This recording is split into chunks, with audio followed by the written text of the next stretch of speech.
Christmas का दिन भी आने वाला है। श्रीकावा सबके सामने कहती है, रियो तो मैं तुम्हें बहुत ज़्यादा पसंद करती हूँ और मैंने अब सोच लिया है कि मैं तुम्हें एहसास दिलाऊंगी कि मैं तुम्हें कितना पसंद करती हूँ।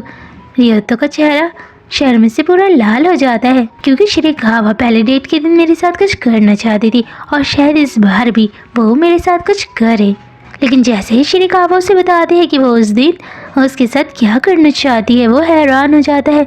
जिसके बाद वो रेस्टोरेंट में जाते हैं। श्रीकावा कहती है, रियो तो मैंने सोच लिया है कि मुझे क्रिसमस की शाम को क्या करना है और वैसे भी मैं हमेशा से अपनी मम्मी पापा और मारिया के साथ रहना चाहती थी और मैंने एलिमेंट्री स्कूल में पढ़ा था कि एक दिन दो लड़कियां जो दिखने में एक जैसी हो वो अचानक से एक दूसरे से मिलती है और उन्हें पता लगता है कि वो जुड़वा बहनें हैं। जिसके बाद वो अपने मम्मी पापा को एक दूसरे से मिलवाते हैं। जिसके बाद वो हमेशा साथ में खुश रहते हैं और क्रिसमस की शाम को तुम मेरे साथ होगे। वो बोलता है, मैं इस काम में तुम्हारी क्या मदद कर सकता हूँ। वो बोलता है, क्या उस समय मेरा वहाँ रहना ज़रूरी है। जिसके बाद वो बोलती है, मैंने अपने पापा को तुम्हारे बारे में बताया है और वो तुमसे मिलना चाहते हैं। वो दिन सबसे अच्छा होगा जब मैं अपनी मामा और मारिया को अपने पापा से मिलवाऊंगी और मारिया भी इस काम में मेरा साथ देगी। कुछ दिन के बाद श्रीकावा स्कूल में अपने मम्मी पापा को एक लेटर लिख रही होती है क्योंकि वो उन्हें मिलवाना चाहती है। तभी चीजी क्लासरूम के अंदर आता है। वो तीनों ही उसे देखकर हैरान हो जाते हैं क्योंकि इचीजी ने अपना वजन घटा लिया है। क्लास में हर बच्चा उसे देखकर हैरान हो जाता है, यहाँ तक कि अकारे भी उसे देखकर हैरान हो जाती है। जिसके बाद वो निकोरू, रियोतो, श्रीकावा और मारिया को बताती है कि इचीजी ने जब से वजन घटाया है वो बिल्कुल मेरे पसंदीदा सिंगर की तरह दिखाई दे रहा है। श्रीकावा कहती है, तो तुम उसके साथ डेट क्यों नहीं करती हो। शर्म से अकारे का चेहरा पूरा लाल हो जाता है। वो बोलती है, मैंने कल्चरल फेस्टिवल के दिन उसकी बहुत ज्यादा बेइज्जती की थी और मैं उससे कैसे बोलूं कि मैं उसके साथ डेट करना चाहती हूँ। निकोरू स्कूल की छत पर बैठकर सोच रही होती कि क्या उसे शोको का नंबर ब्लॉक करना चाहिए या फिर नहीं। तभी निशी वहाँ आता है। निशी उससे बात करने की कोशिश करता है लेकिन वो जाते हुए बोलती है, मेरा एक बॉयफ्रेंड है। निशी कहता है, मैं जानता हूँ। रियोतो ने निशी और निकोरू की बातों को सुन लिया है। वो अब समझ चुका है कि निशी निकोरू को पसंद करता है। रियोतो सुपर एकेडमी में पढ़ाई कर रहा होता है। वो इस समय सोच रहा है कि उसे श्रीकावा के पापा से मिलना है। उसके ऊपर पढ़ाई और श्रीकावा के पापा से मिलने का बहुत ज्यादा दबाव है। वो इस समय बहुत ज्यादा घबरा रहा है। क्रिसमस का दिन भी आ चुका है। रियोतो श्रीकावा के पापा से मिलने की तैयारी कर रहा है। वो अपने सामने श्रीकावा को देखकर घबरा जाता है। वो बोलती है, मैं जानती हूँ तुम इस समय बेचैन हो। सच कहूँ तो मैं भी बहुत ज्यादा बेचैन हूँ। जिसके बाद श्रीकावा और रियोतो रेस्टोरेंट में जाते हैं जहाँ वो दोनों पहले से मौजूद होते हैं। वो पूछती है, क्या तुमने अपने पापा को हमारे बारे में बताया कि हम इस रेस्टोरेंट में आने वाले हैं। श्रीकावा बोलती है, वो बस आने ही वाले हैं। ये बात सुनकर वो हैरान हो जाती है क्योंकि बहुत लंबे समय से उन्होंने एक दूसरे से बात नहीं की है। मारिया अपनी मम्मा से माफी मांगती है क्योंकि वो हमेशा से चाहती थी कि क्रिसमस के दिन उनका परिवार एक साथ रहे। वो उसे माफ कर देती है। कुछ समय के बाद श्रीकावा और मारिया के पापा वहाँ पहुँचते हैं। उनके साथ भी कोई आया होता है। उन्हें देखकर वो चारों ही हैरान हो जाते हैं। वो बोलते हैं, श्रीकावा ने मुझे बताया था कि वो अपने बॉयफ्रेंड को मुझसे मिलवाना चाहती थी, तो मैंने सोचा मैं भी किसी को उससे मिलवाऊं। ये बात सुनकर श्रीकावा हैरान हो जाती है। वो पूछती है, क्या तुम फिर से शादी कर रहे हो। वो बोलता है, हाँ। खाना खाने के बाद श्रीकावा बहुत ज्यादा रोने लगती है क्योंकि वो चाहती थी कि उसकी मामा और मारिया उनके साथ रहे, लेकिन अब वो सपना उसका पूरा नहीं हो सकता है। जिसके बाद वो घर जाने लगते हैं। उन्हें विश्वास है कि रियोतो एक अच्छा लड़का है और वो श्रीकावा को सुरक्षित घर पहुंचा देगा।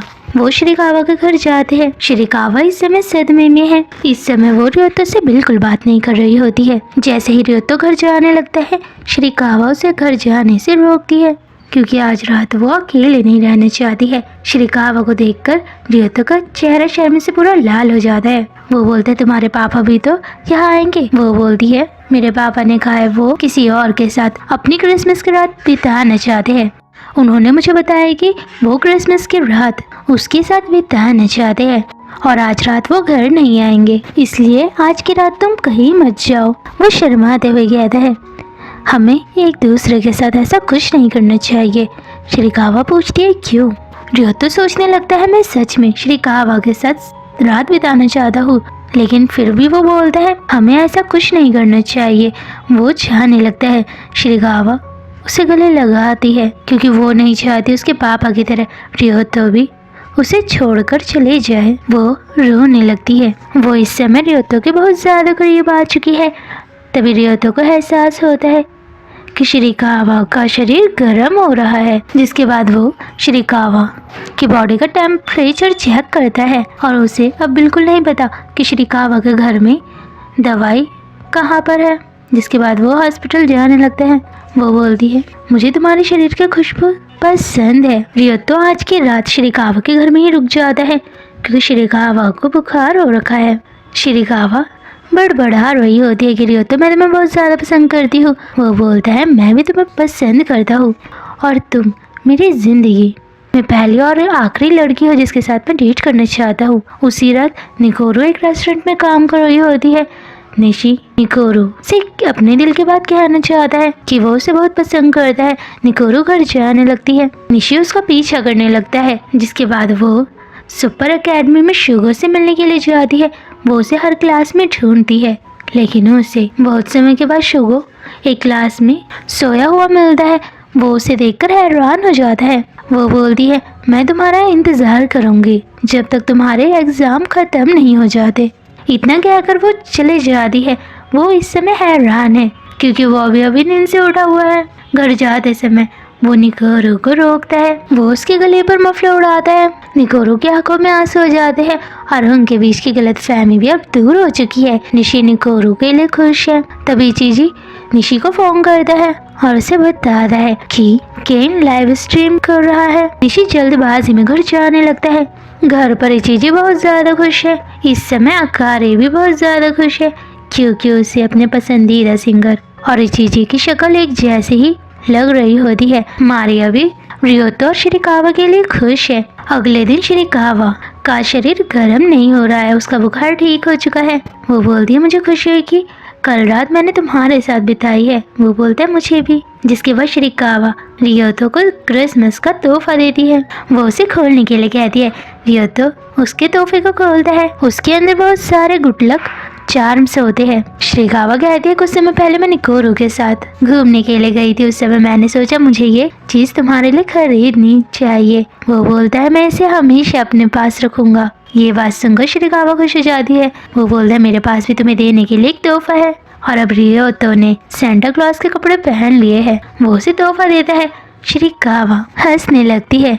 जिसके बाद वो बताती है मेरे पापा भी मुझे ऐसे ही तोहफा दिया करते थे लेकिन कल वो मेरे साथ नहीं थे और मुझे खुशी है कि तुम कल रात मेरे साथ थे। रियोतो ने शिरीकावा को इयररिंग्स तोहफे में दिए हैं। शिरीकावा के रिंग के साथ इयररिंग्स मैच हो रहे हैं। वो बोलती है अब से मेरे पापा मेरे सेंटा नहीं है और मेरी ज़िंदगी में अब से खुशियाँ तुम लेकर आ रहे हो। ये बात सुनकर फिर से रियोतो का चेहरा पूरा शर्म से लाल हो जाता है। और अब शिरीकावा ने सोच लिया है कि वो अपने पापा की खुशियों में शामिल होगी। यानी उसे अपने पापा की दूसरी शादी से कोई एतराज़ नहीं है।